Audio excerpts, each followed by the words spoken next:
ഖേദിക്കേണ്ടി വരും, ദുഃഖിക്കേണ്ടി വരും, വിലപിക്കേണ്ടി വരും. അബ്ദുല്ലാഹ് ഇബ്നു മസ്ഊദ് റളിയല്ലാഹു മഗ്‌രിബിന്റെ സമയമാകുമ്പോ വല്ലാത്തൊരു മാനസികാവസ്ഥയിൽ വരുന്ന ദിനങ്ങളുണ്ടായിരുന്നു.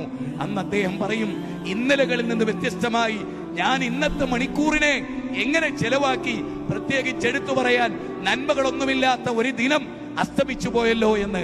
ആദമന്റെ പുത്ര, ഞാൻ ഇന്നൊരു പുതിയ ദിനമാണ്, നീ എന്നെ മാക്സിമം ഉപയോഗപ്പെടുത്തണം, എനിക്കൊരു റിട്ടേൺ ഇല്ല. നിഅമതാനി മഅബൂനുൻ ഫീഹിമാ കസീറുൻ മിനൻ നാസ് അസ്സഹതു വൽ ഫറാഗ്. രണ്ട് അനുഗ്രഹങ്ങളെ തൊട്ട് നിങ്ങൾ വഞ്ചിതരായി പോകരുത്.